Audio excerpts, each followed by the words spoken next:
नमस्कार, आप देख रहे हैं भारत की बात। मैं आपके साथ शोभना यादव। खाकी के खूनी दिखाएं उससे पहले इस समय की बड़ी खबर लखनऊ के लुलु मॉल ऑपरेशन से जुड़ी हुई है। नमाज पढ़कर माहौल बिगाड़ने की कोशिश करने वाले 4 आरोपियों को गिरफ्तार कर लिया गया है। इस मामले को लेकर एबीपी न्यूज को जो एक्सक्लूसिव जानकारी मिली है उसके मुताबिक पुलिस टीम ने आरोपियों को पकड़ने के लिए मुसलमानों की वेशभूषा पहनकर ऑपरेशन को अंजाम दिया। पुलिस वाले जालीदार टोपी और पठानी सूट पहनकर गिरफ्तार करने पहुंचे इन आरोपियों को। 600 से ज्यादा वीडियो फुटेज खंगाले गए, 300 मोबाइल नंबर्स फिल्टर किए गए। जांच में 119 मोबाइल नंबर संदिग्ध पाए गए। इन 119 मोबाइल्स की जांच के दौरान 118वें नंबर पर यह सुराग मिला। व्हाट्सएप डीपी से पहचाना गया। आरोपी को घड़ी और चश्मे से भी सुराग मिला। तो 600 से ज्यादा वीडियो फुटेज खंगाल कर पुलिस इन आरोपियों तक पहुंची और मुसलमानों का वेश धरकर पुलिस को इन तक पहुंचना पड़ा। इनको गिरफ्तार किया गया। 9 लोगों के ऊपर आरोप है। हालांकि मॉल में नोटिस लगाया गया था तो मुस्लिम बनकर पुलिस ने चलाया ऑपरेशन। ये इनसाइड स्टोरी। जालीदार टोपी पठानी सूट में थे पुलिस वाले। ऑपरेशन लुलु मॉल की इनसाइड स्टोरी देखिए। 600 से ज्यादा वीडियो फुटेज है उनको खंगाला गया। 300 मोबाइल नंबर्स को फिल्टर किया गया। जांच में 119 मोबाइल नंबर संदिग्ध पाए गए थे। 118वें नंबर पर यह मोबाइल नंबर मिला जिससे सुराग मिला कि ये कौन लोग थे जो लुलु मॉल में कानून तोड़कर नमाज पढ़ने पहुंचे थे। व्हाट्सएप डीपी से फिर इनको पहचाना गया। अंगूठी और घड़ी से भी इनकी पहचान की गई। तो घड़ी और चश्मे से सुराग मिला। चश्मा, घड़ी और मोबाइल इसको मिलाया गया। आतिफ खान की गिरफ्तारी हुई। खास कंपनी के नंबर और मुसलमान नाम के मिलान से यह आरोपी पकड़ा गया। तो ऑपरेशन लुलु मॉल की इनसाइड स्टोरी इस समय हम आपको बता रहे हैं कि कैसे ये 9 युवक नमाज पढ़ने पहुंचे और गायब हो गए। सीसीटीवी फुटेज खंगाला पुलिस ने और उसके बाद 9 में से 5 की गिरफ्तारी हो चुकी है। बाकी को खोजा जा रहा है। 4 की गिरफ्तारी हो चुकी है, माफ कीजिए, और 5 आरोपी जो हैं उनकी खोजबीन अभी भी चल रही है। और इसी बड़ी खबर पर हमारे साथ हमारे सहयोगी संजय त्रिपाठी जुड़ रहे हैं। संजय त्रिपाठी, आप मॉल पहुंचे, नमाज पढ़ी, एक तरीके से कानून तोड़ा क्योंकि मॉल में नोटिस लगा हुआ है कि किसी भी तरीके की धार्मिक कार्रवाई नहीं की जा सकती है। लेकिन उससे भी ज्यादा जो खराब मंसूबा था वो सौहार्द बिगाड़ने का है। पुलिस ने हालांकि गिरफ्तारी की और बड़ी मुश्किल से इन तक पहुंची है पुलिस। बिल्कुल शोभना, और मुख्यमंत्री योगी आदित्यनाथ ने भी साफ तौर पर यह स्पष्ट कर दिया था कि एक व्यावसायिक प्रतिष्ठान है, वहाँ व्यवसाय के लिए जगह है, किसी भी तरह के धार्मिक आयोजन करने की वो जगह नहीं है। और उसके बावजूद भी अयोध्या से एक महंत आए, परमहंस दास, उन्होंने जाकर वहाँ घुस करके और उस जगह को जहाँ नमाज पढ़ी गई कहा कि मैं उस जगह को शुद्ध करूंगा।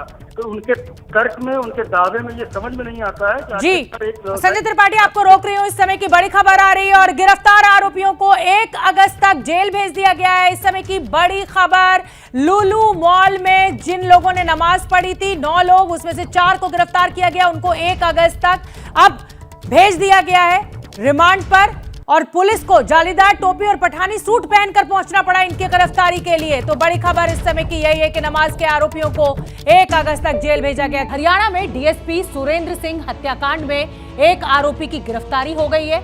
आरोपी का नाम इक्कर है। बाकी आरोपियों तक जल्द पहुंचने का दावा भी पुलिस ने किया है।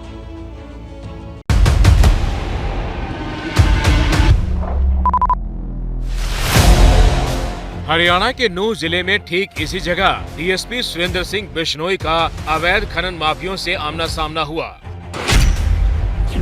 उन्होंने खनन माफियों को रंगे हाथ दबोचने की कोशिश की और उसी दौरान अपराधियों ने अपने डंपर से डीएसपी सुरेंद्र सिंह को रौंद दिया।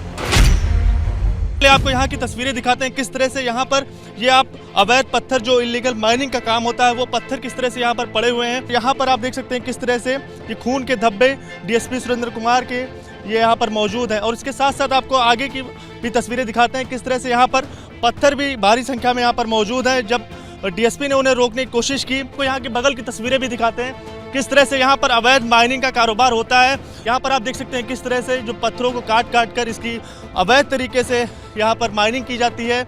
और इसी को रोकने के लिए यहाँ पर डीएसपी सुरेंद्र कुमार जो ताउड़ू क्षेत्र में तैनात थे वो यहाँ पर मौके पर पहुँचे और उन्हें अपनी जान गंवानी पड़ती है। कावड़ी के डीएसपी सुरेंद्र सिंह को पच गांव की पहाड़ियों पर अवैध खनन की गुप्त सूचना मिली थी, जिसके बाद वो दोपहर करीब 12:15 बजे इलाके में रेड मारने पहुंचे थे।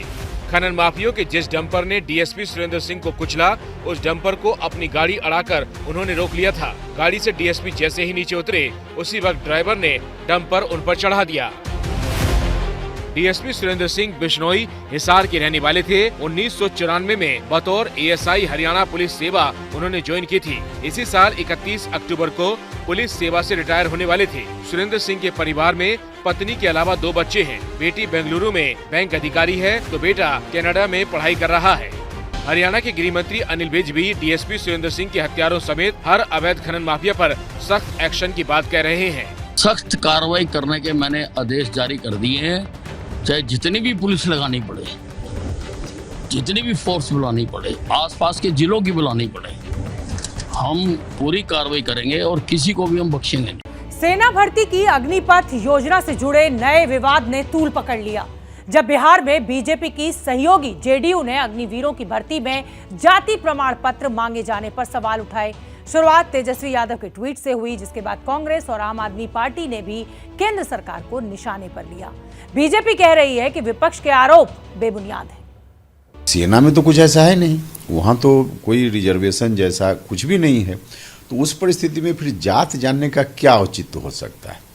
यह बात मुझको नहीं समझ में आ रही। हमने तो राजनाथ सिंह जी से भी आग्रह किया है कि बताना चाहिए, सेना के कोई अधिकारी बताएं या कोई बताएं, लेकिन बताना चाहिए कि जात पूछने के पीछे आखिर मकसद क्या है। अग्निवीर देश के युवाओं के भविष्य को बर्बाद करने की स्कीम है। अब उसमें जाति पूछकर आप और बंटवारा कर रहे हैं, ये दुर्भाग्यपूर्ण है और भाजपा की घटिया मानसिकता को प्रदर्शित करता है। सेना में सेहत देखी जाती है, ताकत देखी जाती है, उसकी क्षमता देखी जाती है। मंशा साफ है, जातिवादी मानसिकता है सरकार की। बहुत स्पष्ट रूप से आर्मी ने कहा है, हमारे रिक्रूटमेंट प्रोसेस में धर्म का कोई स्थान नहीं, किंतु अनफॉर्चुनेटली अभाग्यवशत यदि कर्म क्षेत्र में युद्ध के समय किसी जवान को शहादत या वो बलिदान को प्राप्त हो जाता है, तो उसकी जो अंत्येष्टि की जाएगी, उसके जो अंतिम क्रियाएं की जाएंगी, वो कैसे की जाएंगी, ये निर्धारित करना भी सेंसिबिलिटी और सेंसिटिविटी के आधार पर होता है। इसलिए धर्म का एक कॉलम होता है।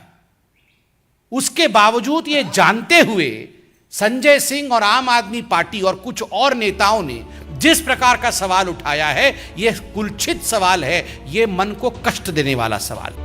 शिवसेना के नए बॉस क्या अब एकनाथ शिंदे हैं? लगातार आ रही तस्वीरों से तो ऐसा ही लग रहा है। दिल्ली में आज शिवसेना के 12 सांसद एकनाथ शिंदे के साथ खड़े नजर आए। लोकसभा में शिवसेना के 19 सांसद हैं, लेकिन करीब 2/3 सांसद शिंदे गुट के साथ दिखे। शिंदे ने भावना गौली को पार्टी का चीफ व्हिप और राजन विचारे को, राहुल शिवाले को लोकसभा में शिवसेना का नेता नियुक्त किया है। तो शिंदे ने एक बार फिर दिखाई सियासी ताकत। शिवाले जी है वो गठ नेता बन गए हैं, उनका भी स्वागत मुझे करना था। भावना ताई तो हमारी चीफ व्हिप है, उनका भी स्वागत करना था और सभी 12 लोगों का स्वागत करना था मुझे, इसलिए भी मैं यहाँ आया हूँ। अभी ये 12 सांसद जो है, उन्होंने भी हमारे जी बाला साहब ठाकरे जी के जो विचार वाली जो भूमिका है, उसे स्वीकार किया है, उसको समर्थन दिया है, ताकि वो जानते हैं कि महाराष्ट्र में जो विधायक लोगों ने जो भूमिका ली हुई है, वो लोगों के हित की है और राज्य के विकास की है। इसलिए मैं ये 12 सांसद जो है, उनको भी धन्यवाद देना चाहता हूँ। तो शिवसेना किसकी, उद्धव ठाकरे की या एकनाथ शिंदे की, इसी को लेकर लड़ाई और आज शक्ति प्रदर्शन। एबीपी न्यूज आपको रखे आगे।